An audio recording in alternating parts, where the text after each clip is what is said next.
Có bao giờ, trong một buổi chiều mưa, khi thành phố bên ngoài cửa sổ bỗng trở nên im vắng lạ thường, bạn ngồi một mình và tự hỏi một câu hỏi thầm kín, một câu hỏi gần như là một tiếng thở dài: tại sao luôn là tôi? Sự mệt mỏi không chỉ đến từ những thất bại, mà còn đến từ chính cuộc chiến không hồi kết với câu hỏi tại sao. Ta mệt mỏi vì phải gồng mình lên, mệt mỏi vì phải tìm kiếm lỗi lầm ở người khác, ở hoàn cảnh, ở số phận. Và rồi, trong một khoảnh khắc tĩnh lặng đến kiệt sức, một lời thì thầm khác, một câu hỏi lạ lùng có thể xuất hiện trong tâm trí bạn. Mọi thứ bạn đang nhận đều là kết quả bạn từng gieo. Khi nghe câu nói này, phản ứng đầu tiên của chúng ta có thể là sự phản kháng, thậm chí là tức giận. Vậy là lỗi của tôi sao? Là tôi đáng bị như vậy sao? Câu nói ấy nghe như một lời buộc tội, như một nhát dao xoáy sâu vào vết thương vốn đã rỉ máu. Nó dường như phủ nhận mọi nỗ lực, mọi sự chân thành, mọi giọt nước mắt mà chúng ta đã bỏ ra. Nhưng xin bạn hãy khoan dung một chút. Hãy cho phép mình nhìn câu nói này không phải như một bản án, mà như một tấm bản đồ. Không phải để kết tội quá khứ, mà để trao quyền cho tương lai. Sẽ ra sao nếu bức chân dung hiện tại của cuộc đời bạn, với tất cả những gam màu tươi sáng và cả những mảng màu u tối, không phải là một tác phẩm được vẽ nên bởi sự ngẫu nhiên của số phận? Sẽ ra sao nếu, một cách vô tình hay hữu ý, chính chúng ta là người họa sĩ đã cầm cây cọ? Có thể nhiều nét vẽ đã được tạo ra trong vô thức, trong lúc ta không nhận ra, nhưng chúng vẫn là những nét vẽ của ta. Hiểu được điều này không phải để ta dằn vặt chính mình vì những nét vẽ nguệch ngoạc trong quá khứ. Hoàn toàn không. Hiểu được điều này là để ta nhận ra một sự thật giải phóng đến kinh ngạc. Nếu ta đã từng là người họa sĩ, nghĩa là ngay bây giờ, ngay giây phút này, cây cọ vẫn nằm trong tay ta. Ta có quyền chọn một màu sắc mới. Ta có quyền vẽ nên một đường nét khác. Hành trình mà chúng ta sắp bước vào không phải để truy tìm tội lỗi, mà là để tìm lại quyền năng. Một quyền năng không phải để thay đổi thế giới bên ngoài, mà để làm chủ thế giới bên trong. Đó là quyền năng lựa chọn hạt mầm ta sẽ gieo ngay từ hôm nay, để kiến tạo nên một mùa vụ khác, một tương lai khác. Hãy cùng tôi hít một hơi thật sâu, tạm gác lại những câu hỏi tại sao là tôi, và bắt đầu một cuộc phiêu lưu mới. Một cuộc phiêu lưu vào chính khu vườn tâm thức của mình, nơi mà mọi câu trả lời đều đang chờ đợi để được khám phá. Chúng ta sẽ đi qua 6 phần để hiểu sâu hơn về câu nói mọi thứ bạn đang nhận đều là kết quả bạn từng gieo. Phần 1. Giải mã luật nhân quả, vượt qua những hiểu lầm phổ biến. Để bắt đầu hành trình này, việc đầu tiên và quan trọng nhất là chúng ta cần một mảnh đất sạch, một nền tảng vững chắc. Điều đó có nghĩa là ta phải cùng nhau dọn dẹp khu vườn tâm thức khỏi những đám cỏ dại của sự hiểu lầm, những quan niệm sai lầm về luật nhân quả, hay còn gọi là nghiệp, đã ăn sâu vào tiềm thức của nhiều người, khiến nó trở thành một khái niệm đáng sợ thay vì một công cụ giải phóng. Khi nghe đến hai từ nhân quả, hình ảnh nào hiện lên trong đầu bạn? Có phải là một vị thần linh nào đó với cuốn sổ ghi chép tội phước, sẵn sàng giáng những hình phạt khủng khiếp? Hay một số phận đã được đóng dấu, không thể đổi thay, khiến con người chỉ biết buông xuôi chấp nhận? Đây chính là những đám cỏ dại đầu tiên chúng ta cần nhổ bỏ. Chúng ta thường có sự hiểu lầm về nhân quả. Hiểu lầm 1. Nhân quả là một hệ thống trừng phạt của thần linh. Đây là hiểu lầm phổ biến và nguy hiểm nhất. Chúng ta thường hình dung có một ông trời hay một thế lực siêu hình nào đó đang quan sát, phán xét và trừng phạt chúng ta. Khi ta làm điều xấu, Ngài sẽ trừng phạt. Khi ta làm điều tốt, Ngài sẽ ban thưởng. Tư duy này biến nhân quả thành một hệ thống cai trị dựa trên nỗi sợ hãi, không khác gì cách cha mẹ dọa con trẻ bằng ông kẹ.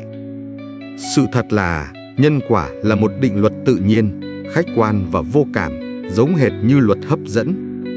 Hãy hình dung thế này, khi bạn thả một quả táo, nó rơi xuống đất, không phải vì mặt đất yêu hay ghét quả táo, không phải vì có một vị thần vật lý nào đó quyết định trừng phạt quả táo vì đã rời cành. Đơn giản, đó là cách luật hấp dẫn vận hành. Nó là một quy luật của tự nhiên. Nhân quả cũng vận hành chính xác như vậy. Nó không có cảm xúc, không có ý định phán xét. Nó chỉ đơn thuần là một định luật về nguyên nhân và kết quả. Một hành động được gieo ra, nhân, sẽ tạo ra một năng lượng, và năng lượng đó, khi gặp đủ điều kiện, duyên, sẽ biểu hiện thành một kết quả, quả. Hành động gây tổn thương sẽ tạo ra năng lượng của sự tổn thương. Hành động của lòng yêu thương sẽ tạo ra năng lượng của sự yêu thương. Nhân quả không phải là một vị thẩm phán, nó là một tấm gương. Tấm gương không phán xét khuôn mặt của bạn xấu hay đẹp, nó chỉ phản chiếu trung thực những gì bạn đang có. Nếu bạn cười, nó phản chiếu một nụ cười. Nếu bạn cau có, nó phản chiếu một bộ mặt cau có. Việc của chúng ta không phải là đập vỡ tấm gương hay sợ hãi nó, mà là thay đổi biểu cảm trên khuôn mặt của chính mình. Hiểu lầm 2. Nhân quả là số phận an bài, không thể thay đổi. Hiểu lầm này sinh ra cảm giác bất lực và cam chịu. Nhiều người tin rằng cuộc đời họ khổ sở là do nghiệp từ kiếp trước và họ phải cắn răng chịu đựng vì đó là số phận đã được định đoạt. Niềm tin này biến con người thành tù nhân của quá khứ, tước đi mọi quyền năng trong hiện tại. Sự thật là nhân quả là một dòng chảy liên tục và bạn có thể thay đổi hướng đi của nó ngay trong giây phút này. Cuộc đời của bạn không phải là một bản án đã được đóng dấu. Hãy nghĩ về nó như một dòng sông đang chảy. Những gì xảy ra ở thượng nguồn, quá khứ, chắc chắn sẽ ảnh hưởng đến dòng chảy ở hạ nguồn, hiện tại. Nhưng ngay tại khúc sông mà bạn đang đứng, giây phút hiện tại, bạn hoàn toàn có thể thêm vào những dòng nước mới, xây một con đê nhỏ hay khơi một dòng chảy khác. Hành động của bạn ngay bây giờ chính là đang kiến tạo nên hình hài của dòng sông ở tương lai. Đức Phật dạy rằng, trong khi chúng ta là người thừa kế của nghiệp quá khứ, chúng ta cũng đồng thời là người kiến tạo của nghiệp hiện tại và tương lai. Quá khứ đã định hình nên điểm xuất phát của bạn ngày hôm nay, nhưng nó không quyết định đích đến của bạn. Chính những lựa chọn, suy nghĩ và hành động của bạn trong từng khoảnh khắc hiện tại mới là thứ quyết định tương lai sẽ ra sao. Bạn không phải là tù nhân của quá khứ, bạn là người kiến tạo của tương lai. Mỗi giây, mỗi phút, bạn đều đang gieo một nghiệp mới. Hiểu lầm 3. Nhân quả là một giao dịch sòng phẳng, làm A, nhận được B. Đây là một sự đơn giản hóa quá mức, dẫn đến rất nhiều hoang mang. Chẳng hạn, tại sao tôi đã cho đi rất nhiều tiền bạc mà vẫn chưa giàu có? Hay tại sao anh ấy ăn hiền ở lành mà vẫn mắc bệnh hiểm nghèo? Nếu nhân quả là một giao dịch một đổi một, thì những câu hỏi này sẽ không có lời giải đáp và người ta sẽ mất niềm tin. Sự thật là nhân quả vận hành trong một mạng lưới phức tạp của các điều kiện, duyên. Hãy quay lại với ẩn dụ gieo hạt. Bạn có một hạt giống tốt, nhân. Nhưng để hạt giống đó nảy mầm và ra hoa kết trái, quả, nó cần rất nhiều yếu tố khác, đất đai màu mỡ, đủ nước, đủ ánh sáng mặt trời, không bị sâu bệnh phá hoại. Tất cả những yếu tố đó được gọi là duyên. Một hạt xoài tốt, nhân, gieo trên sa mạc, duyên xấu, sẽ không thể nảy mầm. Một hạt xoài bình thường, nhân vừa phải, gieo trong một khu vườn được chăm sóc kỹ lưỡng, duyên tốt, lại có thể phát triển thành một cây sum xuê. Tương tự, một hành động tốt của bạn, nhân, có thể chưa tạo ra kết quả tốt ngay lập tức vì nó còn phụ thuộc vào vô số duyên khác, hoàn cảnh lúc đó, tâm trạng của người đón nhận, những hành động khác của bạn, nghiệp chung của cộng đồng. Hiểu được điều này giúp chúng ta có một cái nhìn kiên nhẫn và bao dung hơn với cuộc đời. Ta làm việc tốt không phải vì một cuộc trao đổi sòng phẳng với vũ trụ, mà đơn giản vì đó là điều đúng đắn cần làm, là cách ta gieo những hạt giống tốt vào khu vườn của mình và kiên nhẫn chăm sóc chúng, tin rằng một ngày nào đó, khi đủ duyên, hoa trái sẽ nở rộ. Chuyển hóa ngôn ngữ từ nghiệp đến năng lượng của hành động. Cuối cùng, để thực sự thoát khỏi cảm giác nặng nề, chúng ta hãy thử thay đổi ngôn ngữ mình sử dụng. Từ nghiệp trong tiếng Phạn vốn chỉ có nghĩa là hành động hay việc làm. Nhưng qua thời gian, nó đã bị khoác lên một chiếc áo của sự huyền bí, phán xét và định mệnh. Từ hôm nay, thay vì dùng từ nghiệp, hãy thử gọi nó là năng lượng của hành động. Mỗi hành động, suy nghĩ, lời nói, việc làm đều phát ra một tần số năng lượng tương ứng. Năng lượng yêu thương sẽ thu hút những trải nghiệm yêu thương. Năng lượng sân hận sẽ cộng hưởng với những tình huống sân hận. Dấu ấn của tâm thức, mỗi hành động đều để lại một dấu ấn, một thói quen, một khuynh hướng trong tâm trí bạn. Nếu bạn thường xuyên nói dối, tâm bạn sẽ hình thành một đường mòn của sự không trung thực và việc nói dối lần sau sẽ trở nên dễ dàng hơn. Sự thay đổi ngôn ngữ này tuy nhỏ nhưng vô cùng quan trọng. Nó kéo nhân quả từ một khái niệm tâm linh xa vời, đáng sợ trở thành một quy luật tâm lý gần gũi, một công cụ mà chúng ta có thể quan sát và làm chủ được. Với một nền tảng quang đãng và trong sáng này, khi đã quét dọn đi những hiểu lầm phổ biến, giờ đây chúng ta đã sẵn sàng để khám phá câu hỏi tiếp theo. một câu hỏi cốt lõi: ai là người đang gieo những hạt mầm đó? Và họ gieo chúng bằng những công cụ nào? Câu trả lời sẽ mở ra một cánh cửa mới để ta thấu hiểu chính mình. Phần 2. Người gieo hạt thầm lặng bên trong bạn: thân, khẩu, ý. Hầu hết chúng ta đều nghĩ rằng hành động của mình chỉ giới hạn ở những việc làm hữu hình, những gì người khác có thể thấy. Chúng ta tin rằng chỉ khi ta làm một điều gì đó cụ thể, như giúp đỡ một người hay làm tổn thương một ai đó, thì ta mới đang gieo nghiệp. Nhưng sự thật tinh vi và sâu sắc hơn rất nhiều. Người gieo hạt bên trong chúng ta không chỉ có một, mà có đến 3 công cụ quyền năng, hoạt động liên tục, không ngừng nghỉ, ngay cả khi ta đang ngồi yên. Đó chính là thân, khẩu và ý. Hiểu về 3 công cụ này là chìa khóa để nhận diện toàn bộ quá trình kiến tạo thực tại của chính mình, từ những điều vi tế nhất. 1. Hành động của thân nghiệp, những hạt giống hữu hình. Đây là công cụ dễ nhận biết nhất, là những gì chúng ta làm bằng cơ thể vật lý của mình. Một cái ôm ấm áp, một bàn tay đưa ra giúp đỡ người gặp khó khăn, một hành động trộm cắp, một cử chỉ bạo lực, tất cả đều là những hạt giống được gieo bởi thân. Những hạt giống này có sức mạnh tạo ra kết quả trực tiếp và rõ ràng nhất trong thế giới vật chất. Khi bạn giúp một người già qua đường, bạn không chỉ gieo một hạt giống của sự tử tế, mà còn nhận về ngay một quả ngọt vi tế, một cảm giác ấm áp trong lòng, một nụ cười biết ơn từ người đối diện. Ngược lại, khi bạn gây tổn thương cho một sinh vật khác, dù là nhỏ bé, một năng lượng của sự bạo lực và bất an cũng được gieo vào chính tâm thức của bạn, và có thể bạn sẽ cảm thấy một sự cắn rứt, dù rất nhỏ, ngay sau đó. Tuy nhiên, đừng chỉ nhìn vào những hành động lớn lao. Sức mạnh của thân nghiệp nằm ở chính những hành động nhỏ bé, lặp đi lặp lại hàng ngày. Cách bạn đặt lưng xuống giường sau một ngày mệt mỏi, là quăng mình xuống trong sự bực dọc hay nhẹ nhàng trong sự biết ơn cơ thể.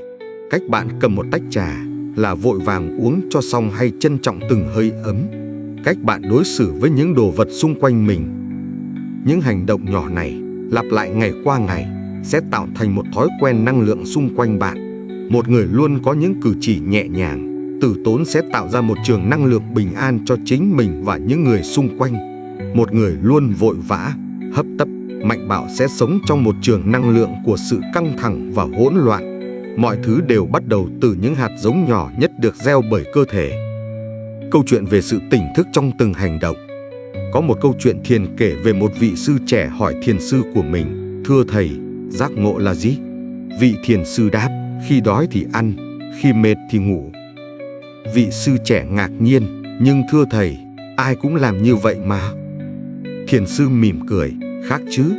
Người thường khi ăn thì tâm trí họ nghĩ đến trăm công nghìn việc, khi ngủ thì họ lại mơ về những lo toan của ngày mai. Còn người giác ngộ, khi ăn thì chỉ biết là đang ăn, khi ngủ thì chỉ biết là đang ngủ. Bài học ở đây chính là sức mạnh của sự chú tâm vào hành động của thân. Khi bạn hiện diện trọn vẹn với việc mình làm, dù là nhỏ nhất, bạn đang gieo một hạt giống của sự tỉnh thức, và chính hạt giống này sẽ nở ra hoa trái của sự bình an. 2. Hành động của lời nói, khẩu nghiệp, những hạt giống có cánh. Nếu hành động của thân tạo ra những kết quả hữu hình, thì hành động của lời nói lại tạo ra những kết quả vô hình nhưng có sức ảnh hưởng vô cùng mạnh mẽ. Lời nói giống như những hạt giống có cánh, chúng bay đi, gieo vào tâm thức của người khác và đồng thời cũng gieo ngược trở lại khu vườn của chính bạn. Chúng ta thường không ý thức được sức mạnh khủng khiếp của công cụ này. Mỗi ngày, chúng ta nói hàng ngàn, hàng vạn từ mà không hề nhận ra mình đang gieo trồng những gì. Hãy thử chiêm nghiệm về 4 loại hạt giống chính mà chúng ta gieo qua lời nói. Lời chân thật và lời dối trá. Khi bạn nói thật, bạn gieo hạt giống của sự tin cậy và trong sáng. Bạn xây dựng một cây cầu vững chắc giữa bạn và thế giới. Khi bạn nói dối, dù chỉ là một lời nói dối vô hại, bạn đang tự tay gieo một hạt mầm của sự bất an và nghi ngờ. Người đầu tiên không thể tin tưởng bạn nữa chính là tiềm thức của bạn. Dần dần, bạn sẽ sống trong một thế giới mà bạn cảm thấy không ai đáng tin, đơn giản vì chính bạn đã gieo hạt giống của sự không trung thực. Lời hòa hợp và lời chia rẽ. Khi bạn dùng lời nói để hàn gắn một mối quan hệ, để khuyến khích sự thấu hiểu giữa hai người, bạn đang gieo hạt giống của sự hòa bình. Năng lượng này sẽ quay trở lại, giúp bạn có những mối quan hệ hòa ái và được mọi người yêu quý. Ngược lại, khi bạn nói lời đâm thọc, nói xấu sau lưng, đặt điều, bạn đang gieo hạt giống của sự chia rẽ. Và đừng ngạc nhiên khi một ngày kia, bạn thấy mình cô độc, bị người khác xa lánh hoặc bị nói xấu, bởi đó chính là mùa vụ của những hạt giống bạn đã gieo. Lời ái ngữ và lời thô ác. Lời ái ngữ là những lời nói tử tế, dịu dàng, nâng đỡ, khích lệ. Một lời khen chân thành, một lời cảm ơn, một lời xin lỗi, có thể là liều thuốc chữa lành vết thương của một người, là ánh nắng cho một ngày u ám của họ. Khi bạn trao đi ái ngữ, bạn đang tưới tẩm cho khu vườn của mình bằng dòng nước mắt của lòng từ bi. Ngược lại, lời thô ác, những lời mắng nhiếc, chửi rủa, chỉ trích cay nghiệt, giống như bạn đang hất một xô axit vào tâm hồn người khác. Nhưng trước khi axit đó văng tới họ, nó đã làm bỏng bàn tay và trái tim của chính bạn. Người thường xuyên nói lời thô ác sẽ luôn cảm thấy căng thẳng, bực bội, và thế giới trong mắt họ cũng đầy gai góc và đáng ghét. Lời hữu ích và lời vô nghĩa. Lời hữu ích là những lời nói mang lại giá trị, kiến thức, sự an ủi. Lời vô nghĩa, thêu dệt, phù phiếm là những lời nói làm tốn thời gian và năng lượng của cả người nói và người nghe, làm cho tâm trí trở nên tán loạn. Thực hành nói những lời có mục đích, có ý nghĩa cũng là cách gieo hạt giống của sự tập trung và trí tuệ. Lời nói của bạn chính là cây đũa thần của bạn. Bạn có thể dùng nó để tạo ra những bông hoa, hoặc cũng có thể dùng nó để tạo ra những con quái vật. Sự lựa chọn nằm ở bạn. 3. Hành động của ý nghiệp, hạt giống tối thượng, cội rễ của vạn pháp. Đây là phần sâu nhất, vi tế nhất và cũng quyền năng nhất. Ý chính là suy nghĩ, là tư tưởng, là chủ đích, là động cơ nằm đằng sau mỗi lời nói và hành động. Đức Phật đã dạy trong Kinh Pháp Cú, tâm dẫn đầu các pháp, tâm làm chủ, tâm tạo. Nếu với tâm ô nhiễm, nói lên hay hành động, khổ não bước theo sau, như xe chân vật kéo. Nếu với tâm trong sạch, nói lên hay hành động, an lạc bước theo sau, như bóng không rời hình. Câu kinh này đã tóm trọn sức mạnh của ý nghiệp. Nó là cội rễ, là nguồn gốc của tất cả. Hành động của thân và khẩu chỉ là biểu hiện bên ngoài của những hạt giống đã được ươm mầm trong tâm trí. Ví dụ về sức mạnh của ý. Hãy tưởng tượng hai người cùng làm một hành động, cho một người ăn xin 50,000 đồng. Người thứ nhất, ý bất thiện, anh ta cho tiền nhưng trong lòng nghĩ, mình làm việc này để mọi người thấy mình tốt bụng, để tích đức cho sau này giàu có hơn, hoặc đơn giản là để tống khứ người ăn xin này đi cho rảnh mắt. Mặc dù hành động bên ngoài là tốt, nhưng hạt giống được gieo là hạt giống của sự kiêu ngạo, tham lam và mong cầu. Quả mà anh ta nhận được có thể là một chút danh tiếng hão, nhưng sâu trong tâm, sự ích kỷ và bất an vẫn còn đó, thậm chí còn lớn hơn. Người thứ hai, ý thiện, cô ấy cho tiền với một tâm hoàn toàn khác. Trong lòng cô khởi lên một niềm trắc ẩn thật sự, mong cho bác ấy có một bữa ăn no, mong cho nỗi khổ của bác được vơi bớt. Cô cho đi mà không mong cầu bất cứ điều gì cho bản thân. Hành động này được khởi phát từ một cái tâm trong sáng và từ bi, đã gieo một hạt giống vô cùng mạnh mẽ của tình yêu thương và sự kết nối. Quả mà cô nhận về ngay lập tức là một niềm vui thanh khiết, một sự bình an sâu sắc từ bên trong. Từ ví dụ này, ta thấy rằng chất lượng của một hành động không nằm ở quy mô của nó, mà nằm ở chất lượng của chủ đích, ý, đằng sau nó. Một hành động nhỏ với một cái tâm lớn lao còn giá trị hơn vạn lần một hành động lớn lao với một cái tâm nhỏ nhen, vị kỷ. Vậy, làm thế nào để canh tác khu vườn ý nghiệp của mình? Đó là thực hành quan sát dòng suy nghĩ. Mỗi ngày, hãy dành một vài khoảnh khắc tĩnh lặng để nhìn xem trong đầu mình đang có những loại suy nghĩ nào. Có phải là suy nghĩ lo lắng, phán xét, ganh tị, hay là suy nghĩ biết ơn, tha thứ, yêu thương? Bạn không cần phải đàn áp những suy nghĩ tiêu cực, chỉ cần nhận diện chúng. Khi bạn nhận diện một ý nghĩ sân hận, hãy mỉm cười với nó và nói, hạt giống của sự sân hận đang biểu hiện đây rồi. Chỉ cần nhận diện mà không hành động theo, không nói ra, là bạn đã từ chối tưới nước cho hạt giống đó. Dần dần, nó sẽ yếu đi. Ngược lại, khi một ý nghĩ yêu thương khởi lên, hãy tưới nước cho nó bằng cách tập trung vào nó, nuôi dưỡng nó và biến nó thành một lời nói hay hành động cụ thể. Thân, khẩu, ý chính là ba người làm vườn không bao giờ ngủ quên. Họ liên tục gieo những hạt giống vào khu vườn tâm thức của bạn, từng giây, từng phút. Hiểu được cơ chế hoạt động của họ, bạn sẽ bắt đầu nhận ra rằng mọi thứ xảy đến với bạn không hề ngẫu nhiên. Chúng là mùa gặt của chính những gì bạn đã âm thầm gieo trồng. Và khi đã nhận ra điều này, một câu hỏi tự nhiên sẽ nảy sinh: những hạt giống này, sau khi được gieo, chúng đi về đâu? Chúng được nuôi dưỡng như thế nào để rồi một ngày kia lại trổ thành hoa trái trong cuộc đời ta? Câu trả lời nằm ở chương tiếp theo, nơi chúng ta sẽ cùng khám phá khu vườn tâm thức, mảnh đất màu mỡ nơi mọi hạt mầm nảy chồi. Phần 3. Khu vườn tâm thức, nơi những hạt mầm nảy chồi. Hãy nhắm mắt lại và tưởng tượng tâm trí của bạn chính là một khu vườn. Một khu vườn vô cùng rộng lớn, màu mỡ, có khả năng dung chứa mọi loại hạt giống trên đời. Khu vườn này không nằm ở đâu xa xôi, nó ở ngay đây, bên trong bạn. Mỗi suy nghĩ, lời nói, hành động, hạt giống từ thân khẩu ý mà chúng ta đã thảo luận ở chương trước, ngay khi được khởi phát, chúng không hề biến mất vào không trung. Thay vào đó, chúng được gieo thẳng vào lòng đất của khu vườn tâm thức này. Trong Phật giáo, mảnh đất tâm thức này được gọi là A Lại Gia Thức, Laya Vijna, hay còn được dịch một cách thi vị là tàng thức. Tàng có nghĩa là kho chứa. Đây là một kho chứa khổng lồ, lưu giữ tất cả những hạt giống, tiếng Phạn là Beja, từ vô số hành động trong quá khứ của bạn. Mọi trải nghiệm, mọi cảm xúc, mọi quyết định, dù là nhỏ nhất, đều để lại một dấu ấn, một hạt mầm trong kho chứa này. Nhưng một hạt giống, dù tốt hay xấu, sẽ không thể nảy mầm nếu chỉ nằm im trong lòng đất. Nó cần được nuôi dưỡng. Vậy, điều gì đã tưới tắm và nuôi lớn những hạt giống trong khu vườn tâm thức của bạn?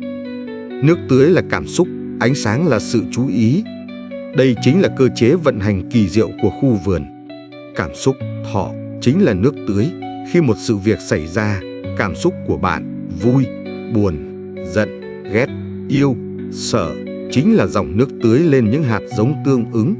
Nếu ai đó nói một lời khó nghe và bạn phản ứng bằng sự sân hận, bạn đang dùng chính năng lượng sân hận đó để tưới tắm cho tất cả các hạt giống sân hận đã có sẵn trong tâm thức.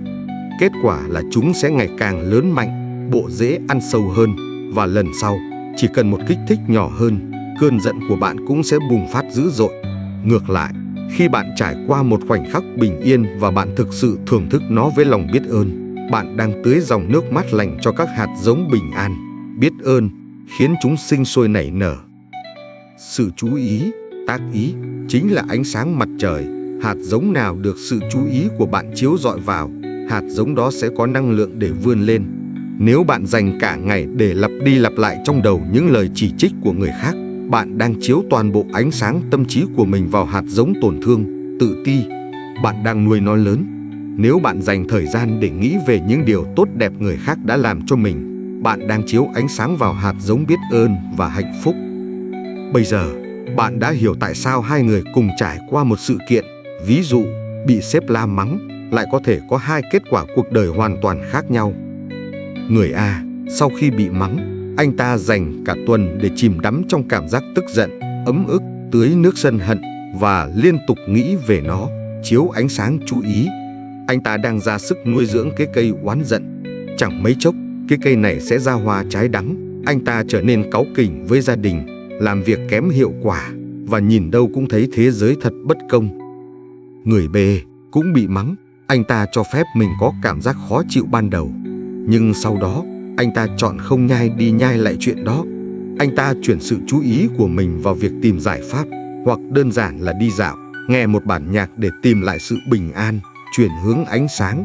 Anh ta không tưới thêm nước cho hạt giống sân hận. Cái cây oán giận không được nuôi dưỡng sẽ tự khô héo. Thay vào đó, anh ta đã gieo và tưới tắm cho hạt giống của sự buông bỏ và trí tuệ. Khu vườn tâm thức của bạn không hề phân biệt hạt giống tốt hay xấu.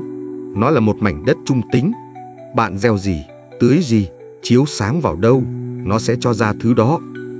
Những cây cổ thụ trong vườn, thói quen và thế giới quan. Khi một loại hạt giống được gieo, tưới tắm và chiếu sáng liên tục, nó sẽ phát triển thành một cái cây lớn. Và khi cái cây đó đã trở thành một cây cổ thụ với bộ rễ cắm sâu, nó sẽ tạo ra cái mà chúng ta gọi là thói quen, tập khí, và sâu hơn nữa là thế giới quan, cái nhìn về cuộc đời. Hạt giống của sự sợ hãi và thiếu thốn. Nếu từ nhỏ, bạn liên tục được nghe rằng cuộc đời rất nguy hiểm, tiền bạc rất khó kiếm, những hạt giống này được gieo và tưới tắm mỗi ngày. Dần dần, Một cây cổ thụ mang tên nỗi sợ thiếu thốn sẽ mọc lên sừng sững trong khu vườn tâm thức của bạn. Tán lá của nó sẽ che khuất mọi ánh sáng của cơ hội. Rễ của nó sẽ hút cạn mọi nguồn nước của sự tin tưởng. Và rồi, bạn sẽ nhìn ra thế giới qua lăng kính của cái cây này. Bạn sẽ thấy đâu đâu cũng là rủi ro, đâu đâu cũng là sự cạnh tranh khốc liệt. Bạn sẽ không dám khởi nghiệp vì sợ thất bại. Bạn sẽ không dám tin tưởng người khác vì sợ bị lừa gạt. Mùa vụ bạn nhận được, một cuộc sống co cụm và lo âu, chính là hoa trái của cái cây mà bạn đã vô tình vun trồng. Hạt giống của lòng biết ơn và từ bi. Ngược lại, nếu bạn thực hành gieo trồng và tưới tắm cho những hạt giống của lòng biết ơn, dù là những điều nhỏ nhất, một cây cổ thụ mang tên sự đủ đầy sẽ vươn cao. Từ dưới bóng cây này, bạn nhìn ra thế giới và thấy mọi thứ thật mầu nhiệm. Bạn biết ơn vì có không khí để thở, có sức khỏe để đi lại, có một mái nhà để che mưa. Khi bạn nhìn đời bằng con mắt đủ đầy, bạn sẽ thu hút những con người và cơ hội phản ánh sự đủ đầy đó. Bạn sẵn sàng cho đi hơn và bạn lại càng nhận về nhiều hơn. Phần 4. Những mùa vụ của nghiệp. Không phải mọi kết quả đều đến ngay lập tức. Đây có lẽ là nơi mà niềm tin của chúng ta vào sự công bằng của vũ trụ bị thử thách nhiều nhất. Chúng ta nhìn ra thế giới và thấy những điều dường như rất phi lý. Một người hiền lành, tử tế cả đời lại phải chịu đựng bệnh tật hiểm nghèo. Một người bạn chân thành, hết lòng vì người khác lại bị lừa gối phản bội. Trong khi đó, dường như có những kẻ gian xảo, lọc lửa, làm ăn bất chính lại sống trong nhung lụa, quyền cao chức trọng. Nếu luật nhân quả là có thật, tại sao lại có những nghịch cảnh như vậy? Phải chăng tấm gương nhân quả đã bị vỡ? Hay nó chỉ phản chiếu một cách có chọn lọc? Câu trả lời nằm ở một sự thật đơn giản mà chúng ta thường bỏ qua. Không phải mọi hạt giống đều có cùng một chu kỳ sinh trưởng. Hãy quay lại với ẩn dụ khu vườn. Khi bạn gieo một hạt cải, chỉ vài tuần sau là bạn có thể thu hoạch. Nhưng nếu bạn trồng một cây sầu riêng, bạn có thể phải đợi 5 năm, 7 năm, thậm chí 10 năm mới được nếm trái ngọt đầu tiên. Và nếu bạn trồng một cây gỗ xưa quý hiếm, có thể cả đời bạn cũng chưa thấy nó trở thành một cây cổ thụ có giá trị, mà phải đến đời con, đời cháu của bạn mới được hưởng thành quả. Thời gian từ lúc gieo nhân cho đến lúc gặt quả không phải là một hằng số. Nó phụ thuộc vào rất nhiều yếu tố, tính chất của hạt giống, những điều kiện duyên đi kèm và cả những hạt giống khác đang có trong khu vườn. Trong Phật học, sự khác biệt về thời gian trổ quả này được phân loại một cách tinh tế để giúp chúng ta có một cái nhìn toàn diện và kiên nhẫn hơn. Chúng ta có thể diễn giải chúng theo ngôn ngữ hiện đại như sau. 1. Hiện báo, mùa vụ tức thì, những cây rau ngắn ngày. Đây là những kết quả trổ ra gần như ngay lập tức hoặc trong chính cuộc đời này. Đây là loại nhân quả dễ quan sát nhất và là bằng chứng sống động nhất cho sự vận hành của quy luật này. Về mặt tâm lý, khi bạn buông một lời nói cay độc, nhân, bạn cảm thấy sự căng thẳng và khó chịu trong lồng ngực mình ngay lập tức, quả. Khi bạn lừa dối một ai đó, bạn phải sống trong sự lo lắng, bất an vì sợ bị phát hiện. Ngược lại, khi bạn làm một việc tốt từ tâm trong sáng, một cảm giác bình an và vui vẻ thanh khiết, pháp hỷ sẽ tràn ngập trong bạn. Đây chính là quả ngọt tức thì, không cần phải đợi đến tương lai. Về mặt thể chất và xã hội, một người sống buông thà, ăn uống vô độ, lười vận động, nhân sẽ nhận về quả là một cơ thể bệnh tật, yếu ớt. Một người chăm chỉ học tập, rèn luyện kỹ năng, nhân sẽ có nhiều cơ hội tốt hơn trong sự nghiệp, quả. Hiện báo là lời nhắc nhở rõ ràng nhất rằng mọi hành động của chúng ta đều có phản hồi. Nó giúp chúng ta giữ gìn chánh niệm trong từng phút giây, bởi vì mùa gặt có thể đến nhanh hơn chúng ta tưởng. 2. Sinh báo và hậu báo, mùa vụ có độ trễ, những cây ăn quả và cây cổ thụ. Đây là phần phức tạp hơn và là câu trả lời cho những nghịch cảnh mà chúng ta thấy. Sinh báo là quả trổ ở đời sau, hậu báo là quả trổ ở những đời sau nữa. Nhưng chúng ta có thể hiểu theo một cách gần gũi hơn.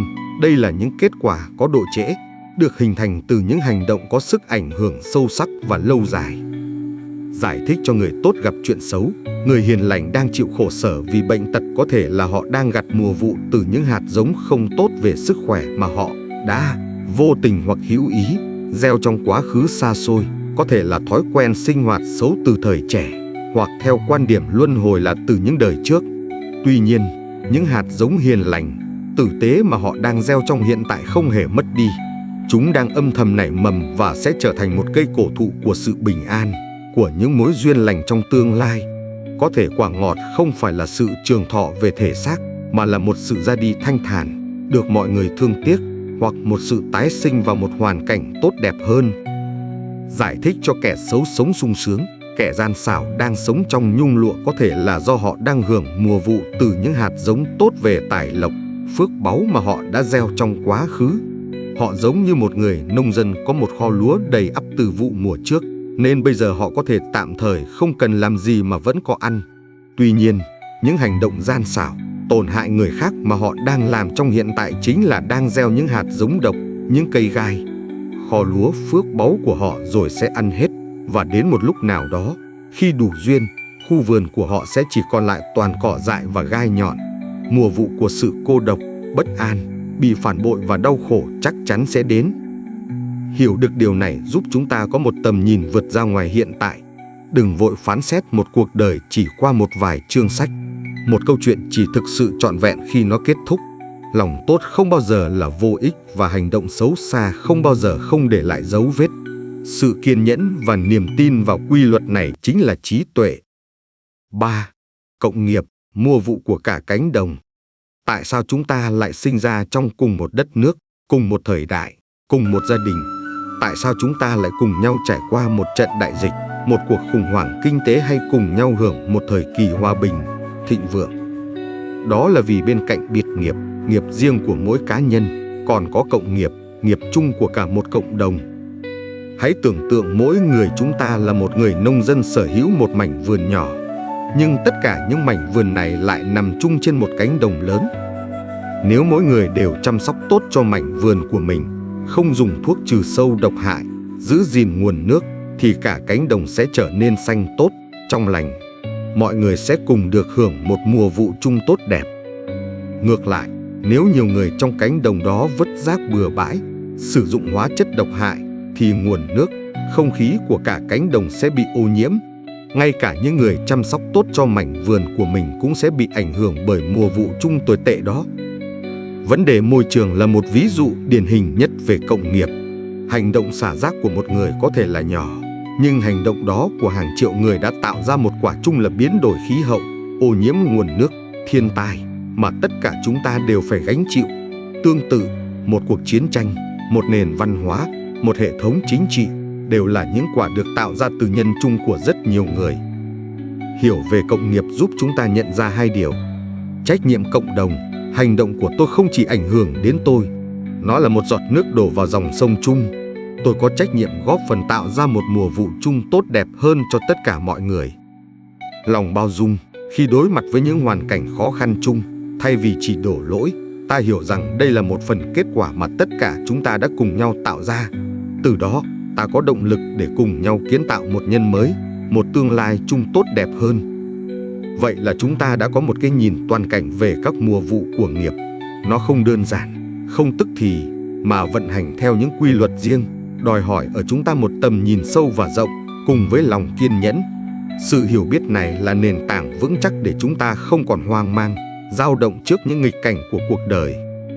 Giờ đây, khi đã hiểu rõ gốc rễ vấn đề, một câu hỏi quan trọng nhất được đặt ra: vậy tôi có thể làm gì để thay đổi mùa vụ của mình? Tôi có thể cải tạo khu vườn của mình không, ngay cả khi nó đã đầy cỏ dại và cây độc? Liệu có cách nào để hóa giải những hạt giống xấu đã lỡ gieo và vun trồng những hạt mầm tốt đẹp hơn không?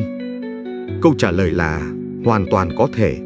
Và đó chính là nội dung của chương tiếp theo, chương quan trọng nhất, nơi chúng ta sẽ học cách trở thành một người làm vườn tỉnh thức để chuyển hóa khu vườn nghiệp của chính mình. Đây chính là sự giao thoa kỳ diệu giữa Phật học và tâm lý học hiện đại. Cái mà tâm lý học gọi là thiên kiến xác nhận, xu hướng chỉ tìm kiếm, diễn giải và ghi nhớ những thông tin xác nhận cho niềm tin sẵn có của mình, chính là cách những cây cổ thụ trong khu vườn tâm thức này vận hành. Nếu bạn tin rằng mình không đáng được yêu thương, bạn sẽ vô thức diễn giải mọi hành động của người khác theo hướng đó. Một tin nhắn trả lời chậm cũng trở thành bằng chứng của sự thờ ơ. Một lời góp ý chân thành cũng bị xem là lời chỉ trích. Bạn không nhìn thấy thế giới như nó vốn là, bạn nhìn thấy thế giới như bạn vốn là, hay chính xác hơn, như khu vườn của bạn vốn là. Vậy, làm sao để cải tạo khu vườn? Bạn không thể chặt một cây cổ thụ ngàn năm chỉ trong một nhát dìu. Đó là một quá trình đòi hỏi sự kiên nhẫn, tình yêu thương và trí tuệ. Ngưng tưới nước cho cây độc. Bước đầu tiên là nhận diện và ngưng tưới nước bằng cảm xúc tiêu cực và chiếu sáng bằng sự chú ý cho những cái cây mà bạn không mong muốn. Khi một ý nghĩ tôi thật vô dụng trồi lên, hãy nhận diện nó, nhưng đừng chìm đắm vào cảm giác tự ti đi kèm. Hãy nói, chào bạn cây vô dụng, tôi thấy bạn rồi, nhưng hôm nay tôi không tưới nước cho bạn đâu. Gieo những hạt giống mới, song song đó, hãy chủ động gieo những hạt giống đối nghịch. Nếu bạn muốn bớt sợ hãi, hãy gieo hạt giống của lòng can đảm bằng cách làm những việc nhỏ bé mà bạn từng sợ. Nếu bạn muốn bớt cô đơn, hãy gieo hạt giống của sự kết nối bằng cách mỉm cười với một người lạ. Tạo ra một hệ sinh thái mới. Khi những cái cây mới, lành mạnh mọc lên, chúng sẽ dần dần thay đổi hệ sinh thái của cả khu vườn. Ánh sáng sẽ có chỗ để chiếu rọi, đất đai sẽ trở nên màu mỡ hơn. Những cây độc cũ kỹ, không còn được nuôi dưỡng, sẽ tự yếu đi và lụi tàn. Nhận ra mình là người làm vườn, chứ không phải là nạn nhân của khu vườn, là một bước ngoặt giải phóng. Bạn có quyền quyết định khu vườn của mình sẽ là một khu rừng rậm đầy gai góc hay một công viên đầy hoa thơm trái ngọt. Nhưng có một câu hỏi lớn vẫn còn đó, một câu hỏi mà rất nhiều người trăn trở. Tại sao tôi đã cố gắng gieo hạt tốt mà vẫn gặp chuyện xấu? Tại sao có những kẻ làm điều ác mà vẫn sống sung sướng? Sự vận hành của nhân quả dường như không phải lúc nào cũng ngay lập tức. Câu trả lời nằm ở chu kỳ sinh trưởng của các loại cây khác nhau trong khu vườn. Chúng ta sẽ cùng nhau khám phá điều này trong chương tiếp theo, những mùa vụ của nghiệp. Phần 5. Chuyển hóa nghiệp. Bạn không phải tù nhân của quá khứ. Đây là khoảnh khắc của sự thật giải phóng. Bạn không phải là nạn nhân của nghiệp, bạn là người đối thoại với nghiệp. Quá khứ có thể đã viết nên những chương đầu tiên của cuộc đời bạn, nhưng cây bút để viết nên những chương tiếp theo đang nằm trọn vẹn trong tay bạn, ngay bây giờ. Chuyển hóa nghiệp không phải là một phép màu xóa bỏ quá khứ, mà là một quá trình làm vườn đầy trí tuệ và tình yêu thương để kiến tạo một tương lai khác.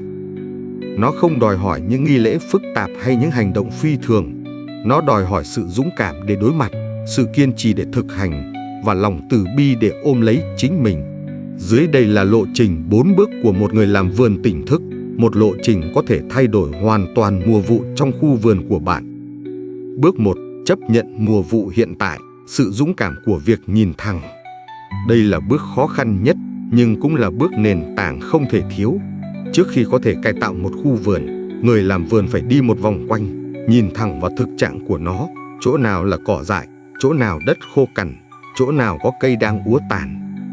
Tương tự, bước đầu tiên để chuyển hóa nghiệp là chấp nhận vô điều kiện những quả mà bạn đang nhận trong hiện tại.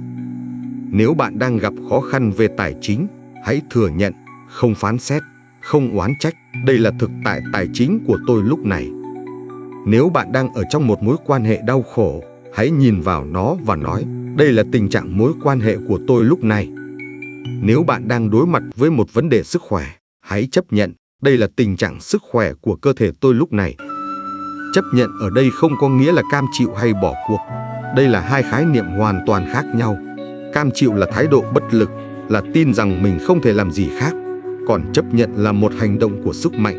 Đó là khi bạn ngừng lãng phí năng lượng vào việc chối bỏ, oán giận, đổ lỗi và ước gì mọi thứ khác đi.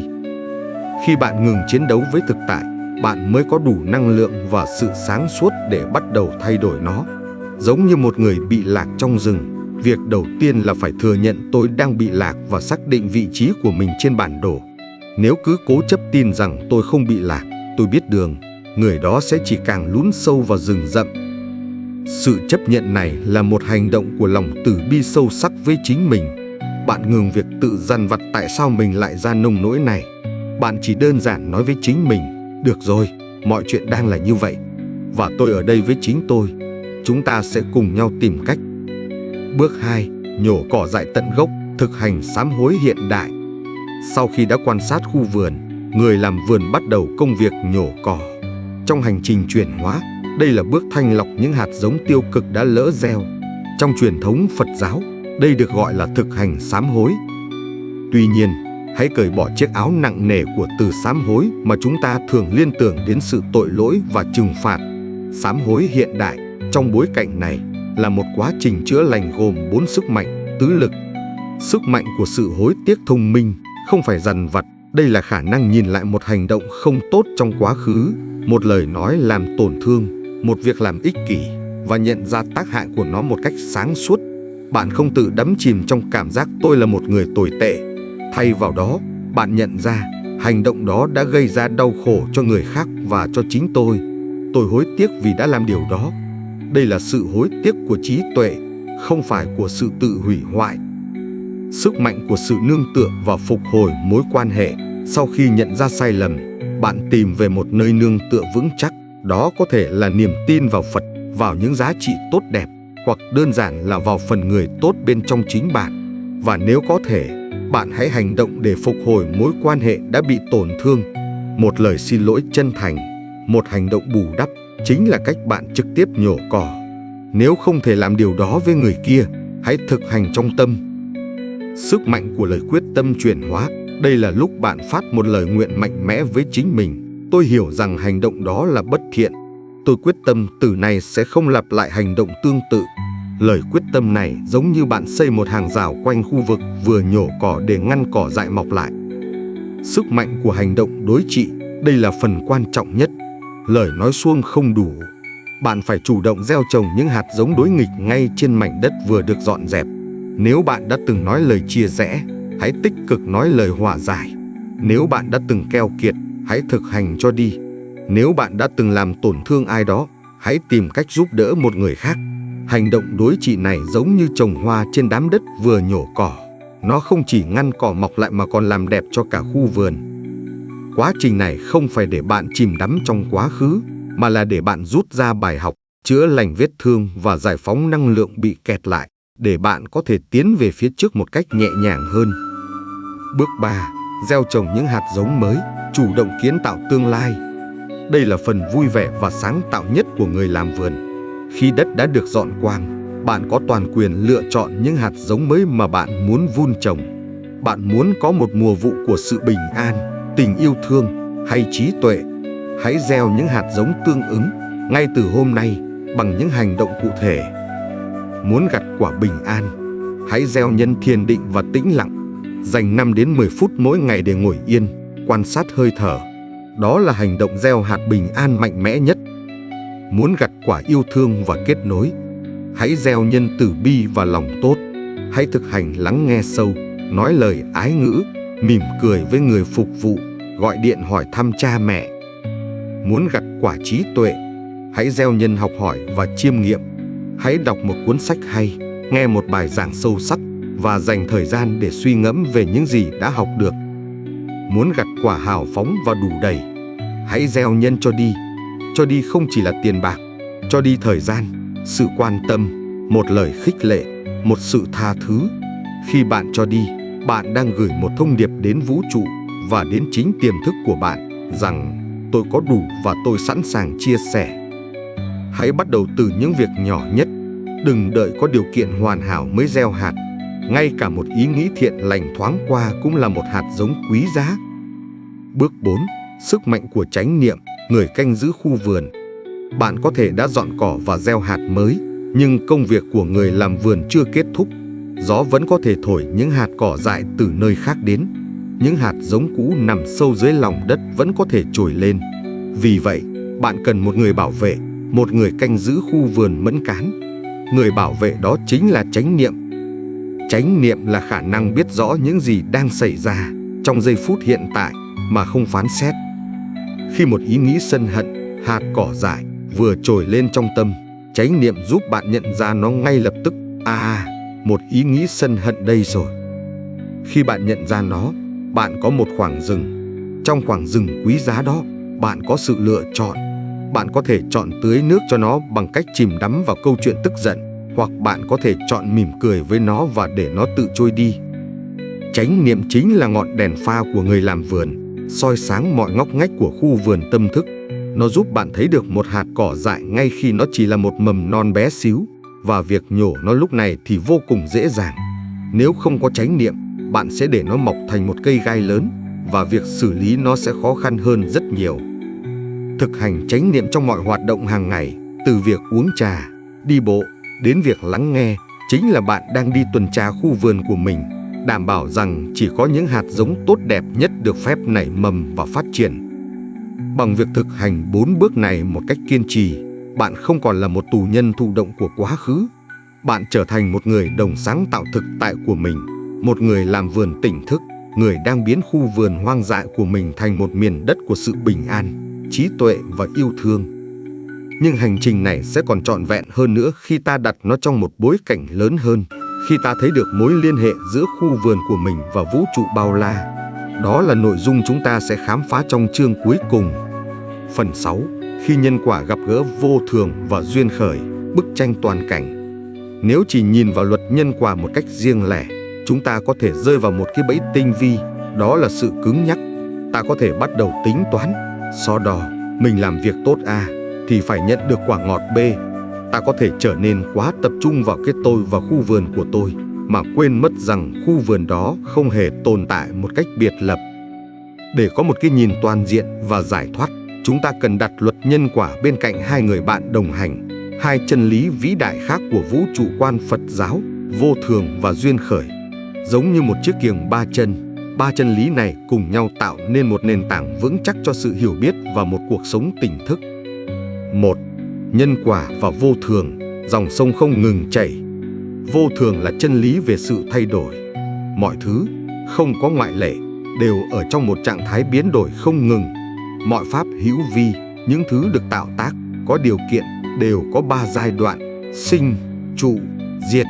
Một bông hoa, một vì sao, một đế chế, một cảm xúc, một ý nghĩ, tất cả đều tuân theo quy luật này.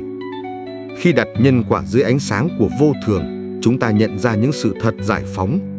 Quả xấu không phải là vĩnh viễn, nỗi đau bạn đang chịu đựng, khó khăn bạn đang đối mặt, chúng là một quả từ những nhân trong quá khứ. Nhưng bản thân kết quả này cũng là vô thường. Nó sẽ không ở đó mãi mãi. Nó sẽ thay đổi, sẽ tan biến, giống như một đám mây đen rồi sẽ bị gió thổi đi.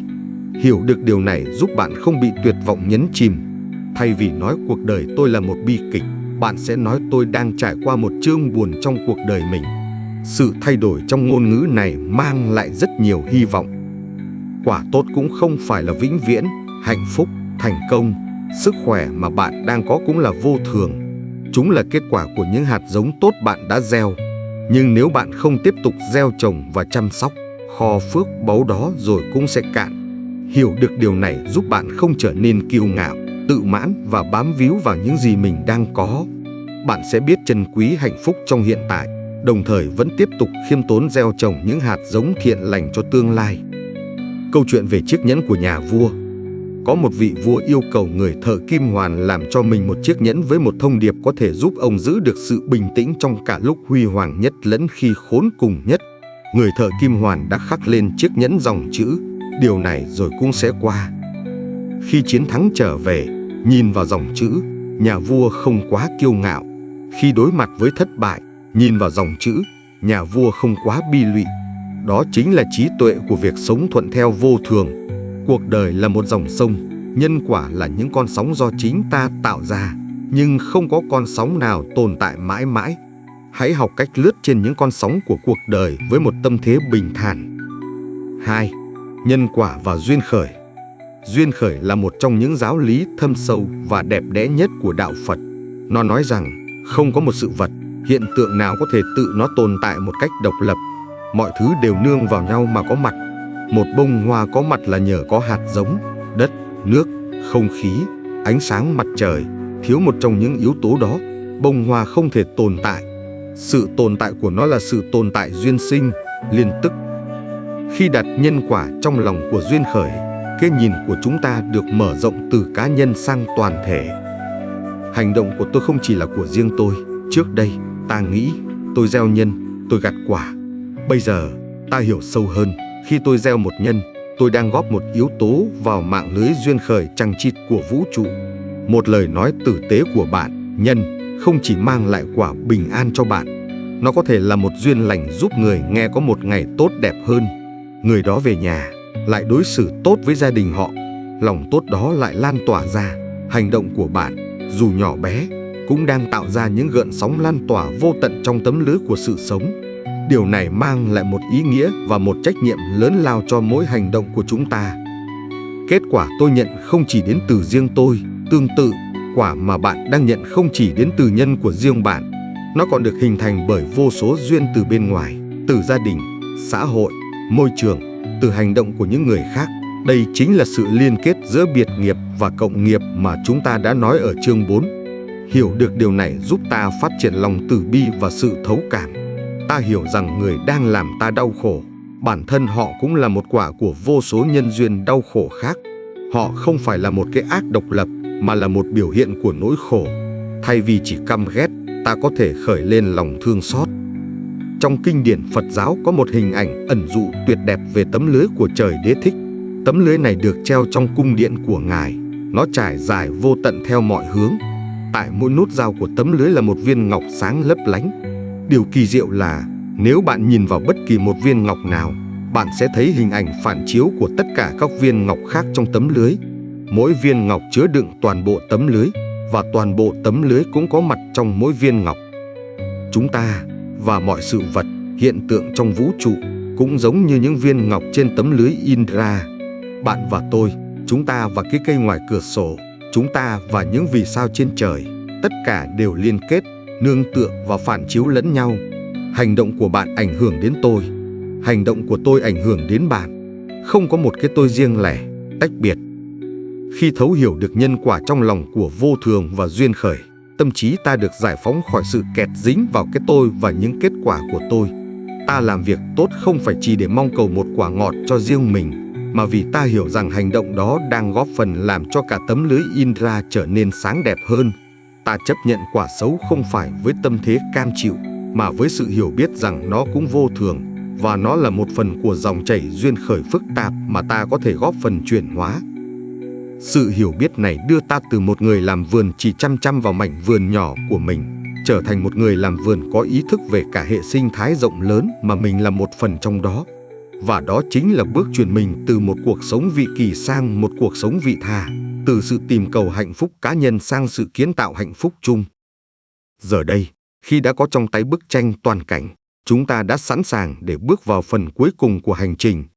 Phần kết luận sẽ không chỉ là một sự tóm tắt, mà là một lời mời gọi, một sự tích hợp tất cả những gì đã học để bạn có thể thực sự bắt đầu cuộc sống của một người làm vườn tỉnh thức. Kết lại rằng bạn là người làm vườn, không phải kẻ thu hoạch bị động. Chúng ta đã bắt đầu hành trình này từ một câu hỏi đầy dằn vặt và bất lực: tại sao luôn là tôi? Chúng ta đã ngồi giữa những mảnh vỡ của cuộc đời, cảm thấy mình là nạn nhân của một số phận nghiệt ngã, một kẻ thu hoạch bị động những mùa vụ đắng cay mà không hiểu vì sao. Từ điểm xuất phát đó, chúng ta đã can đảm dấn bước vào một cuộc phiêu lưu vào bên trong. Ta đã cùng nhau giải mã lại những hiểu lầm về luật nhân quả, biến nó từ một vị thẩm phán đáng sợ thành một tấm gương phản chiếu trung thực. Ta đã khám phá ra người gieo hạt thầm lặng bên trong mình với 3 công cụ quyền năng: thân, khẩu và đặc biệt là ý, cội rễ của mọi hành động. Chúng ta đã bước vào khu vườn tâm thức, nhận ra cách những hạt giống suy nghĩ được tưới tắm bằng cảm xúc và nuôi lớn bằng sự chú ý, để rồi mọc lên thành những cây cổ thụ của thói quen và thế giới quan, quyết định gam màu mà chúng ta nhìn thấy trong cuộc đời. Ta cũng đã kiên nhẫn nhìn vào những mùa vụ có độ trễ, hiểu rằng không phải mọi hạt giống đều nảy mầm ngay lập tức, từ đó giải tỏa được những hoang mang về những nghịch cảnh người tốt gặp chuyện xấu, kẻ xấu sống an nhàn. Và quan trọng nhất, chúng ta đã được trao cho một bản đồ chuyển hóa, một lộ trình 4 bước rõ ràng để trở thành một người làm vườn tỉnh thức, bắt đầu bằng sự dũng cảm chấp nhận thực tại, rồi đến việc can đảm nhổ đi cỏ dại của quá khứ, sau đó là niềm vui sáng tạo khi được gieo trồng những hạt mầm mới, và cuối cùng là sự mẫn cán của người canh giữ khu vườn bằng ngọn đèn chánh niệm. Cuối cùng, ta đã bay lên cao để thấy rằng khu vườn của mình không hề biệt lập. Nó nằm trong dòng chảy bất tận của vô thường và kết nối chặt chẽ với vạn vật trong tấm lưới duyên khởi nhiệm màu. Giờ đây, khi nhìn lại, bạn thấy gì? Bạn sẽ thấy rằng câu nói mọi thứ bạn đang nhận đều là kết quả bạn từng gieo đã hoàn toàn thay đổi ý nghĩa của nó. Nó không còn là một bản án kết tội quá khứ. Nó đã trở thành một tuyên ngôn của sự tự do cho tương lai. Nó không còn là một gánh nặng, mà là một sự trao quyền. Nó không phải là một cái cớ để dằn vặt về những gì đã làm sai, mà là một lời nhắc nhở mạnh mẽ về sức mạnh kiến tạo mà bạn đang nắm giữ ngay trong từng khoảnh khắc. Mọi thứ bạn đang nhận, dù là một mối quan hệ đổ vỡ, một cơ hội bị vụt mất hay một nỗi buồn không tên, chúng không phải là một sự trừng phạt. Hãy xem chúng như một thông điệp trung thực và không phán xét từ vũ trụ, từ chính tâm thức của bạn, phản hồi lại cho bạn về chất lượng của những hạt giống bạn đã gieo. Một mối quan hệ đổ vỡ có thể là thông điệp cho thấy bạn đã gieo những hạt giống của sự bám víu, của sự kỳ vọng thay vì tình yêu thương vô điều kiện. Một sự thất bại trong công việc có thể là thông điệp cho thấy hạt giống của sự nỗ lực cần được tưới thêm nước của sự khôn ngoan và phương pháp đúng đắn. Một nỗi bất an triền miên có thể là thông điệp cho thấy khu vườn của bạn đang thiếu những hạt giống của sự tĩnh tại và lòng tin. Hãy học cách đọc những thông điệp này với lòng từ bi, không phải với sự phán xét. Chúng là những người thầy, những người chỉ đường, giúp bạn nhận ra mình cần cải tạo khu vực nào trong khu vườn của mình. Và từ hôm nay, hãy ngừng đóng vai một kẻ thu hoạch bị động. Hãy nhận lấy vai trò đích thực của mình, một người làm vườn tỉnh thức. Bạn không cần phải đợi đến ngày mai, không cần phải đợi có một điều kiện hoàn hảo, không cần phải đợi bất cứ ai cho phép. Quyền năng làm chủ khu vườn của bạn đã luôn ở đó. Ngay sau khi đọc xong những dòng này, hãy làm một việc. Hãy dừng lại, hít một hơi thật sâu và tự hỏi mình một câu chân thành. Ngay bây giờ, ngay lúc này, mình muốn gieo hạt mầm gì cho khu vườn của mình? Có thể đó là hạt mầm của sự tha thứ cho một người đã làm bạn tổn thương, và quan trọng hơn, tha thứ cho chính những lỗi lầm của mình. Có thể đó là hạt mầm của lòng biết ơn, nghĩ về 3 điều, dù là nhỏ nhất, mà bạn cảm thấy biết ơn trong cuộc sống ngay lúc này. Có thể đó là hạt mầm của sự can đảm, quyết định làm một việc nhỏ mà bạn từng trì hoãn vì sợ hãi. Hay đơn giản là hạt mầm của sự tĩnh lặng, cho phép mình ngồi yên trong 1 phút, không làm gì cả, chỉ cảm nhận sự có mặt của chính mình. Hãy chọn một hạt và gieo nó. Gieo nó bằng một ý nghĩ, một nụ cười, một lời nói hay một hành động nhỏ bé.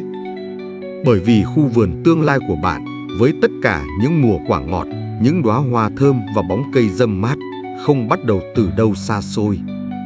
Nó bắt đầu từ chính hạt mầm mà bạn lựa chọn gieo ngay bây giờ. Và bây giờ, hãy chia sẻ bên dưới bình luận một hạt mầm tốt đẹp mà bạn đã gieo, hoặc một trái ngọt mà bạn đã nhận được trong cuộc đời. Hãy cùng nhau lan tỏa năng lượng của những khu vườn an lành, để thế giới này trở thành một nơi chốn tốt đẹp hơn cho tất cả chúng ta.